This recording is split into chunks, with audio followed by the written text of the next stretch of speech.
Bluebird versus semua taksi online. Kok masih bisa eksis? Nah, kita akan bahas sekarang.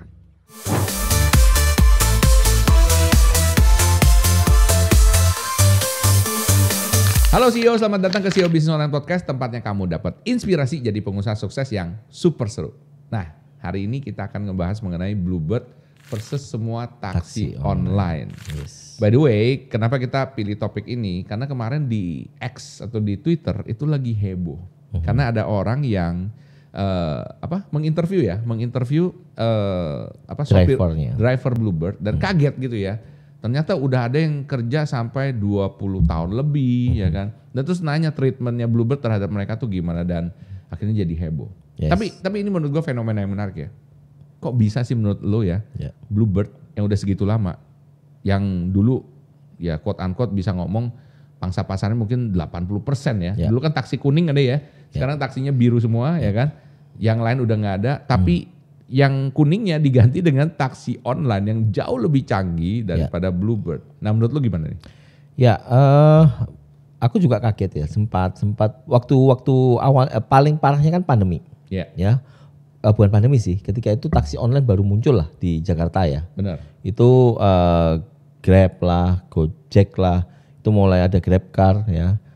Itu aku prediksiku sendiri ya. Taksi habis sudah. Taksi selesai udah. Waktu itu aku mikir. Sama seperti waktu pager habis gara-gara HP gitu kan, zaman dulu kan. Pager, oh my goodness. Gue masih ada pager dulu, men. Dulu ada pager terus hilang bener. Ini nggak ngerti lah mereka. Nggak ngerti ya. Ini Gen Z nggak ngerti sama pager. Itu benar-benar hilang total gitu. Perasaanku waktu itu sama seperti wah ini habis ini udah taksi ini. Nah, nggak nyangka bisa bounce dan sekarang luar biasa. Yes. Stabil banget bahkan. Itu manajemennya TOP BGT menurut gue ya, Bluebird pinter. Tapi mereka nggak langsung switch dengan cepat, enggak loh. Iya. Mereka jual mobilnya banyak. Aku sempat interview juga para supir-supir. Ngapain lo interview supir? Ya nanya itu loh. Kok bisa? Ya aku penasaran kan. Waktu sudah pandemi datang lagi ke Jakarta, ramai lagi ini Bluebird, ya kan? Aku nanya loh kok ini Pak, kok bisa survive gitu ya? Oh enggak juga Pak. Ini kemarin armadanya sudah berkurang puluhan ribu armada gitu loh. Wow, puluhan ribu. Banyak loh yang dia harus jual itu kan. Menurutku pribadi ya, salah satu kenapa dia bisa eksis karena dia yang bisa adaptasi teknologi dengan cepat. Itu salah satunya. Setuju. Dia kan masuk ke Gojek. Yes. Ya kan? Aku herannya kenapa Gojek bisa nerima waktu itu. Kesalahannya dia juga sebenarnya secara bisnis loh ya. Karena ketika dia diterima, akhirnya kan dia tetap eksis tuh. Iya. Di balik layarnya dia bikin aplikasi sendiri. Betul. Ya, My Bluebird itu kan. Iya. Dan ternyata sekarang ya udah orang bisa ordernya langsung dari aplikasinya Bluebird sendiri, bisa dari Gojek juga gitu kan. Yes. Nah, menurutku ini yang salah satu yang aku bilang ini keren banget itu ya. Dan ada lagi yang menurutku akhirnya bisa membuat Bluebird bertahan. Behavior Jakarta. Oh, apa tuh? Gimana maksud lu? Orang Jakarta tuh malas nunggu. Benar-benar. Kamu bisa kan lebih murah pakai Grab atau pakai Gojek. Tapi lama bro. Betul. Pulang dari mall tutup. Mau nggak lu nungguin? Males dah. Jadi akhirnya ada satu gap yang nggak bisa disediain sama taksi online. Yes. Kecepatan. Langsung. Availability. Availability. Kalau aku di Kokas tuh, Pak, aku nggak pernah aku nyari. Iya, nggak pernah. Itu pasti pakai Bluebird. Kita pakai Bluebird, benar nggak? Sama nggak? Betul. Ya, itu gapnya dia. Akhirnya sekarang pinternya lagi dia bukan pool ya, dia bayar ke mall, bayar ke hotel untuk bisa parkir di situ. Betul. Ya kan? Kita di Harmoni berapa kali kita naik Bluebird. Langsung. Kemudian aku di JS Loansa juga pernah pakai Bluebird juga. Yes. Jadi itu kalau di Jakarta menurutku gak bakalan mati udah. Benar. Dan memang Bluebird ya di Jakarta doang. Di Jakarta doang yang gedenya ya. Yang gedenya. Iya. Oke. I think that really makes sense ya. Nah, ini menurut gue penting ya guys ya. Kalian sebagai pebisnis, mungkin kalian pebisnis offline sekarang ya kan. Kamu mau pindah ke online, lu tuh bingung mau ngapain ya kan. Menurut gue lu perlu punya insight ya kan yang menarik seperti ini. Jadi lu bisa tetap eksis. Bukan hanya aplikasinya yang menyelamatkan Bluebird, tapi memang dia pinter bisa ngelihat celah sesuatu yang dari kompetitornya nggak bisa dipenuhi.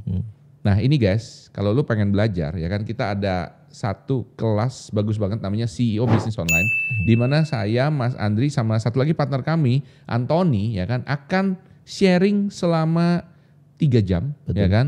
Gimana caranya lu supaya bisa eksis dari bisnis offline ke bisnis online ya.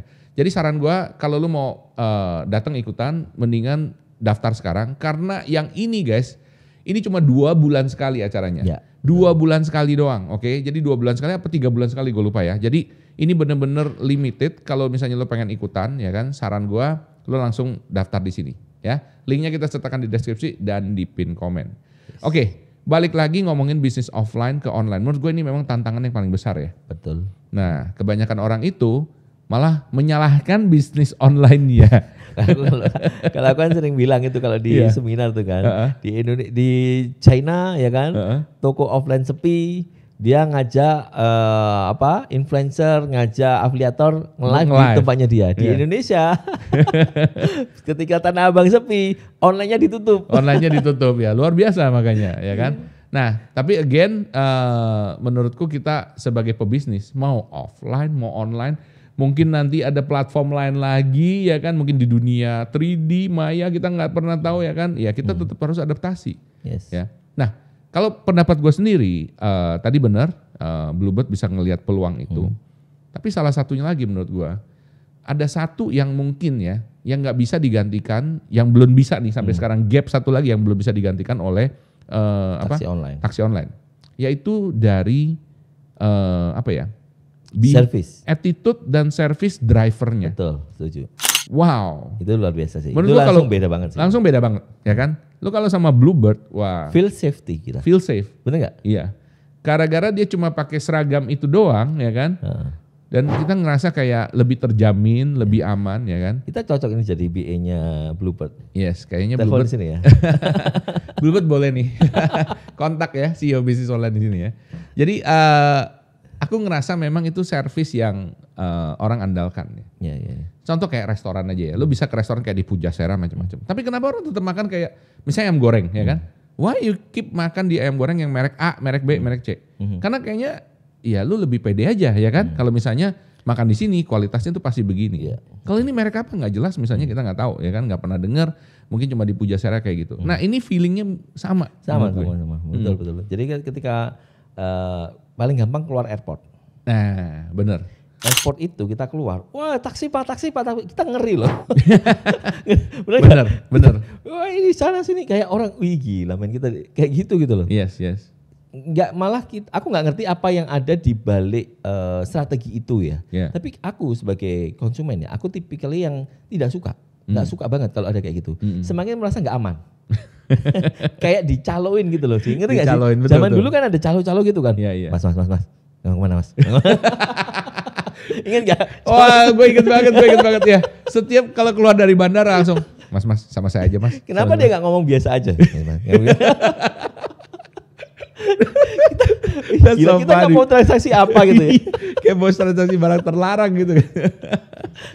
Tapi memang dia itu dilarang. Dulu kan namanya taksi gelap, bro. Iya, taksi gelap, betul. Dulu itu taksi gelap dan memang dilarang. Kalau dia terbuka, dia kena sama ini security bandara kan. Benar. Jadi ngomong gitu, kemana mas?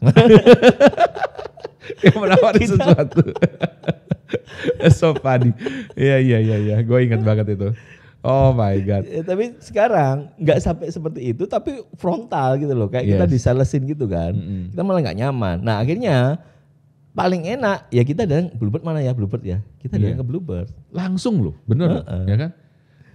Lu nggak pernah lihat ada taksi kuning lagi? Taksi kuning, taksi hijau, taksi apa warna-warna lain tuh udah hilang semuanya. Tapi sekarang ada lagi loh. Kemarin aku ke Jakarta ada taksi di luar Bluebird, ada mulai muncul lagi. Oh, udah mulai muncul lagi. Oke. Mungkin ada taksi bandara ya kan. Terus ada taksi kayaknya bukan bandara sih. Aku ngeliat kok beda gitu. Iya. Oke, nah ngomong-ngomong mengenai taksi ya kan, selain Bluebird, ini ada muncul lagi taksi online baru. Bukan taksi ya. Baru. Namanya Maxim. Oh Maxim udah lama lah. Maxim udah lama ya? Oke. InDriver Maxim ya. Ini juga menarik menurut gue. Gue pas kemarin di Malaysia itu gue banyak pakai InDriver sama Maxim. Oh di sana ada? Ada. Jadi ini dari luar juga. Kalau Maxim kalau nggak salah dari Rusia kalau nggak salah. InDriver dari nggak tahu dari mana ya.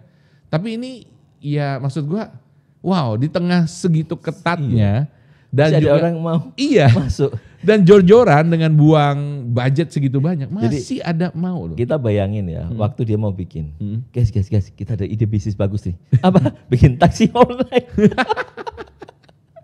Wow.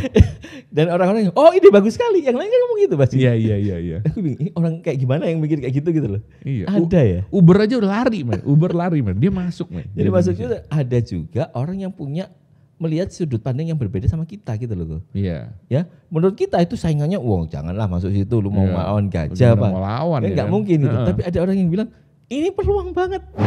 Hebat ya. Itulah bisnis ya. Jadi orang itu selalu bisa ngelihat angle baru gitu. Yes. Nah, balik lagi sekarang ke yang terakhir ya. Yes. Menurut kamu sekarang, kalau misalnya orang punya bisnis offline, mau pindah ke online, mungkin hal apa yang perlu mereka ketahui? Ya. Yang mereka bisa pakai untuk bersaing, bisa belajar dari Bluebird ini. Kalau kita belajar dari Bluebird ya, aku lihat kejeliannya dia itu dicari celah, cari angle, cari mana yang gap yang belum terpenuhi oleh kompetitor yang ngedisrupt kita, ya kan? Online kan disrupsi banget ya. Contoh misalnya kita punya barang fisik gitu ya. Apa sih barang ini kalau misalnya kita jual sekarang sudah hampir terpisahkan. Ada barang-barang itu yang bisa online banget, ada yang sangat tidak bisa, ada yang masih bisa diusahain. Contoh kayak furniture nih. Oke. Ya kan? Furniture ini kan rata-rata offline. Iya. Dia masuk ke online sulit. Iya. Yang ongkirnya gimana, Bro? Kan sulit. Berat dan lain sebagainya. Tapi cerdasnya zaman sekarang mereka bisa loh. Caranya gimana? Nah, caranya adalah ketika kita check out, kita cuma disuruh bayar ongkir dari itu kayak kwitansi gitu aja. Oh. Jadi kita cuma dikirim kwitansi di rumah, invoice. Nanti barang dikirim pakai truk. Oke. Ya, pakai mobilnya dia. Maksudku ini loh, gapnya yang bisa kamu temuin tuh kayak gini loh. Oke. Ada lagi salah satu alumni kita, Olympic Furniture. Yes. Ya kan? Aku tahu juga dia itu menggratiskan seluruh pengiriman Jawa Bali. Wow. Coba cek tuh. Jadi aku pikir gimmick banget. Ini alumni Bisnis kita online guys ya. Setelah aku coba, ternyata memang free Jawa Bali. Wow. Terus aku tanya gimana caranya? Oh kita punya cabang Pak, karena dia offline-nya kan banyak. Offline-nya banyak, dia manfaatin tuh untuk tenaga pengiriman. Terus gimana? Aku check out, terus kasih biaya ekspedisinya murah. Yes. Karena dia cuma dapat invoice doang, nanti dikirim. Oke. Dan itu cerdas sekali. Sehingga divisi online-nya juga ikut naik. Orang nggak perlu datang ke konternya dia. Ke konter ngelihat. Iya. Jadi kalau dia udah percaya, dia udah yakin, dia bisa ngukur ukurannya pas kayak gitu, ya udah. Ya. Tinggal beli aja. Dia nyari gapnya apa sih yang harus dia penuhin gitu ya. Sebenarnya kita juga butuh kan. Kita mau beli ini kan harus datang ke ini ya males juga gitu kan. Betul. Tapi kan kita nggak mau bayar ongkirmu yang semahal itu gitu loh. Yes. Jadi temuin itu solusinya. Itu salah satu contohnya lah ya. Kita cari angle, cari gap yang belum terpenuhi, cari solusinya kayak gimana, boom, jadi udah. Ya, sama satu lagi terakhir mungkin tetap perlu ya kayak bangun kayak tadi kayak Bluebird dia bangun aplikasi, kayak Olympic Furniture dia bangun websitenya, ya kan? Ya, jadi kamu mesti menyediakan jalannya. Kenapa? Ya. Karena orang udah terbiasa belanja model kayak gini sekarang, ya kan? So kamu mesti menyediakan juga, nggak bisa cuma ya udah pokoknya gue bikin gini, gue cari celah gini, nggak bisa juga, ya kan? Kamu tetap perlu berkembang, ya kan? Ngikutin zaman dan adaptasi. Nah, menurut lu sendiri gimana, ya kan? Kalau misalnya lu tertarik untuk belajar lebih lanjut mengenai perpindahan bisnis offline ke online, gue saranin banget untuk ikutin acara kita, CEO Bisnis Online, yang kita adakan 2 bulan sekali. 2 bulan sekali doang di Jakarta guys, oke?